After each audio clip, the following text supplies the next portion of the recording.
প্রিয় শিক্ষার্থী বন্ধুরা, welcome to maths and science universe. ভালো আছেন নিশ্চয়ই বন্ধুরা। আজকে আমি তোমাদেরকে আবার আমন্ত্রণ জানাচ্ছি তোমাদের গণিত বইয়ের প্রাত্যহিক জীবনের সেট এই শিক্ষণ অভিজ্ঞতাটিতে। আশা করি প্রত্যেকেই তোমরা আমার সাথেই থাকবে। তাহলে চলো বন্ধুরা, শুরু করা যাক। এবার আসো 1.8 দেখো, চিত্র দিয়ে সমস্যার ক্রিয়া সমস্যার সমাধান। চিত্র দিয়ে ক্রিয়া সমস্যার সমাধান আমরা একটু মুছে দিই। তোমাদের স্কুলে ক্রীড়া প্রতিযোগিতায় 3টি ইভেন্ট আছে: দলগত ক্রীড়া, সাংস্কৃতিক একক সাংস্কৃতিক ক্রীড়া এবং একক ক্রীড়া। দলগত ক্রীড়া, সাংস্কৃতিক প্রতিযোগিতা, একক ক্রীড়া। ঠিক আছে? তো কারা কোন ক্রীড়া অংশগ্রহণ করবে? প্রত্যেকেই 3টি ইভেন্টে অংশগ্রহণ করতে পারবে। তো কারা কোন ইভেন্টে অংশগ্রহণ করবে, শিক্ষক যদি তোমাদের ক্লাসে সেটা পরিসংখ্যান জানতে চাই, কে কোন ইভেন্টে অংশগ্রহণ করবে, সেটা আমরা সহজে কিন্তু 3টি বৃত্তের মাধ্যমে সেটা উপস্থাপন করতে পারি। যেমন ধরো, এটি একটি বৃত্ত, আমি একটু বড় করে আঁকি। এটি একটি বৃত্ত, রাইট? এটি আরেকটি বৃত্ত এবং এটি আরেকটি বৃত্ত। আমি 3টি বৃত্ত আঁকলাম হাতে। 3টি বৃত্ত হাতে আঁকলাম। এখানে আমি লিখব যে দলগত ক্রীড়া, রাইট? এখানে লিখব যে একক ক্রীড়া, এখানে লিখলাম আমি সাংস্কৃতিক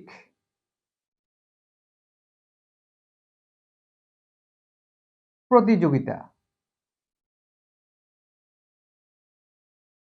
টিচার তোমাদের ক্লাসে এসে সবার কাছ থেকে জানতে চাইলেন যে কে কোন ইভেন্টে অংশগ্রহণ করবে। তোমাদের নামগুলো এখানে না লিখে আমি শুধু রোল নাম্বারগুলো লিখবো। তোমাদের রোল নাম্বারগুলো আছে তারা, সাপোজ তোমাদের ক্লাসে যেই কজন শিক্ষার্থী আছে তাদের মাঝে রোল নাম্বার 5 সে বললো আমি ফুটবলে অংশগ্রহণ করব, কে বললো ক্রিকেট অংশগ্রহণ করব। যারা ফুটবলে অংশগ্রহণ করলো 2 নাম্বার রোল নাম্বার, 5 নাম্বার, ঠিক আছে? 2 নাম্বার দলীয় ফুটবল, 5 নাম্বার দলীয় ক্রিকেট এবং 7 নাম্বার দলীয় ফুটবলে অংশগ্রহণ করলো। একক ক্রীড়া যেমন দৌড় প্রতিযোগিতা বা তোমার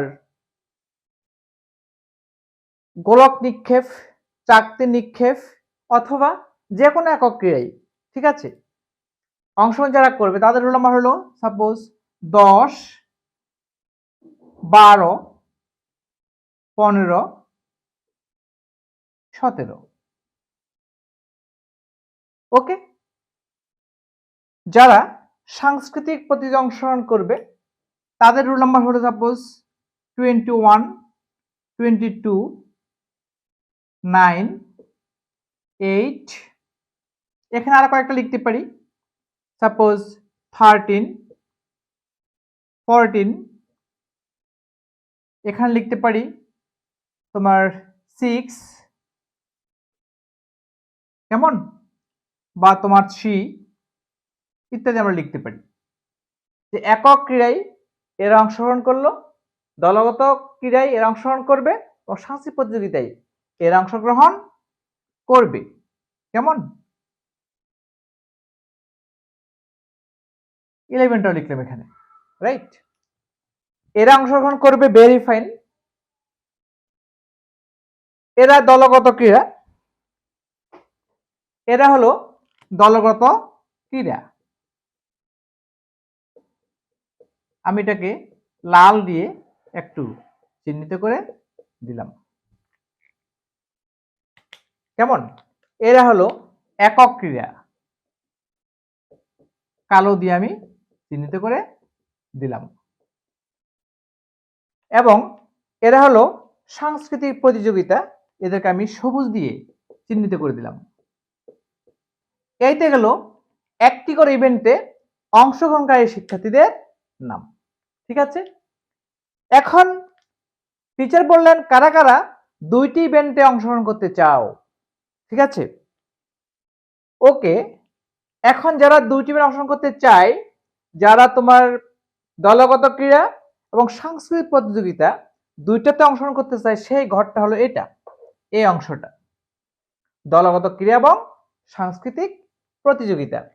সেখানে আমি রোল নাম্বার লিখলাম, সাপোজ তোমার রোল নাম্বার 25, রোল নাম্বার 26, ঠিক আছে? আবার এই যে যে দলগত কাজে দলগত ক্রীড়া এবং সাংস্কৃতিক অংশগ্রহণ করলো, আবার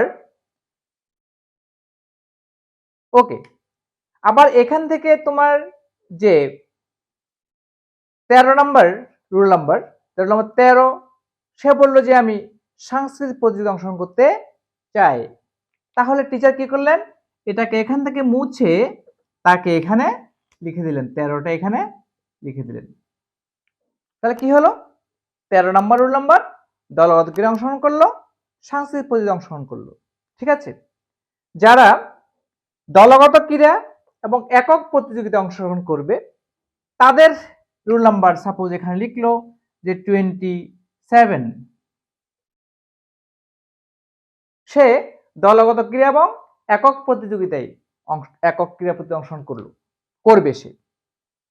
ওকে, এখন এখানে যে তোমার রোল নাম্বার আছে, যেমন 15, 10, 12, 17, 6, 3, রোল নাম্বার 3 বলল যে স্যার আমি দলগত ক্রীড়ায় অংশগ্রহণ করব, ক্রিকেটে অংশগ্রহণ করতে চাই, তখন তার রোল নাম্বারটাকে এখানে দেওয়া হলো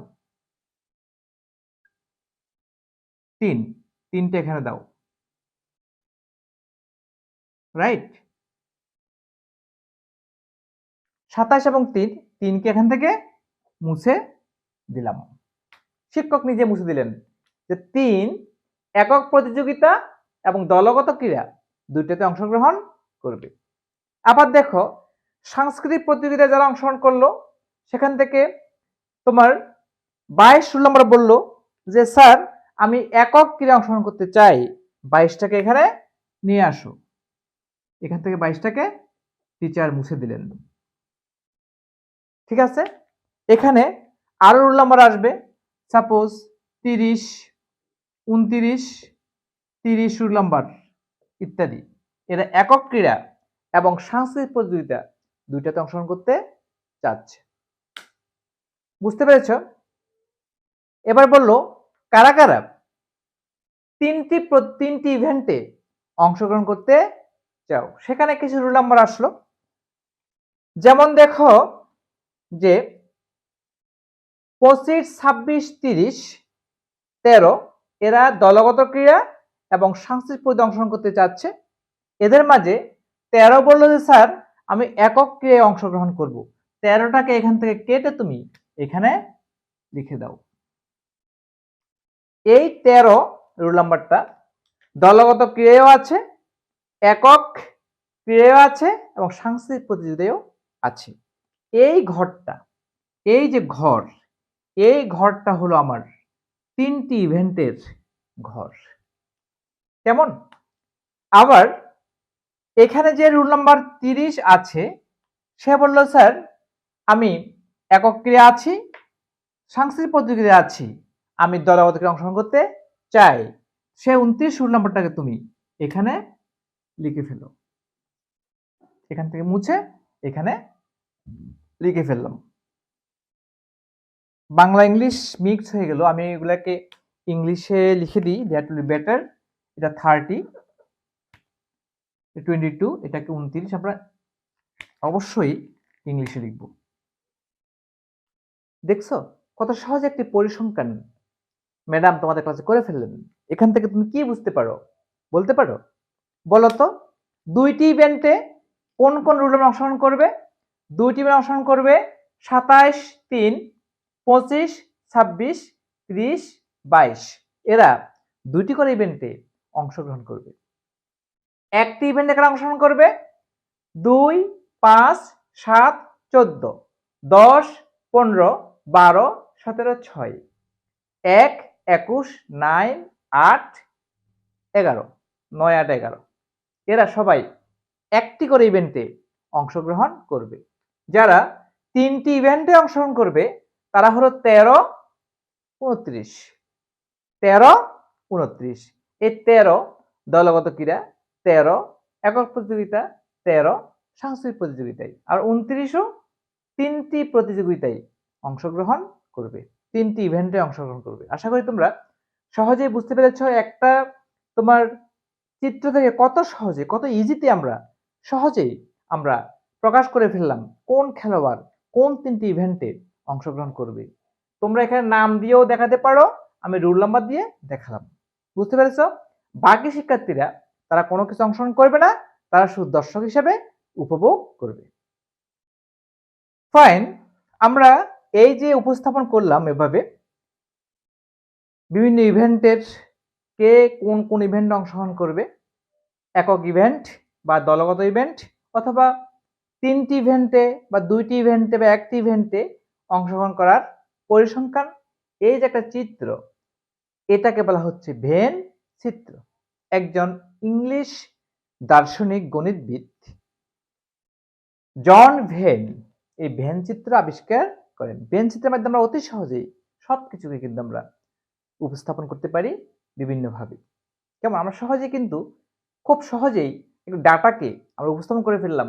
আমরা এখান থেকে দেখেই বুঝতে পারি কে 3টি ইভেন্টে, কে 2টি ইভেন্টে, কে 1টি করে ইভেন্টে অংশগ্রহণ করবে। তুমি সহজে বলে দিতে পারছো 3, 27, 22, 30, 25, 26 এই রুল নাম্বারধারী শিক্ষার্থীগণ 2টি করে ইভেন্টে অংশগ্রহণ করবে। তুমি বলে দিতে পারছো 13, 29 এই 2টি রুল নাম্বার 3টি করে ইভেন্টে অংশগ্রহণ করবে। আর এরা এরা এরা এখানে যে রুল নাম্বারগুলো আছে প্রত্যেকেই 1টি করে ইভেন্টে অংশগ্রহণ করবে। ঠিক আছে? ওকে বন্ধুরা, আজকে এ পর্যন্তই। আমার ভিডিও তোমাদের কেমন লেগেছে? যদি ভালো লেগে থাকে অবশ্যই আমার ভিডিওটিকে লাইক করবে, প্রিয়জনদের কাছে, সহপাঠীদের কাছে আমার ভিডিওটি শেয়ার করবে এবং আমার চ্যানেলটিকে কোনো ক্রমে সাবস্ক্রাইব করতে ভুলো না। বন্ধুরা, ইউটিউব ভিডিওর ডান কোণের উপরে যে আই বাটন আছে সেই আই বাটনটি ক্লিক করলে তোমরা তোমাদের গণিত বইয়ের সকল ভিডিও পেয়ে যাবে। এগুলো বের করে অবশ্যই প্র্যাকটিস করবে, কারণ প্র্যাকটিস মেক্স ম্যান পারফেক্ট। বন্ধুরা, ভিডিওর ডেসক্রিপশনে তোমার এই শিখন অভিজ্ঞতার প্লেলিস্ট দেওয়া আছে, সেই প্লেলিস্টের লিঙ্কটি ওপেন করে তোমরা ভিডিওগুলো উপভোগ করতে পারবে। ধন্যবাদ বন্ধুরা, দেখা হবে পরের ভিডিওতে।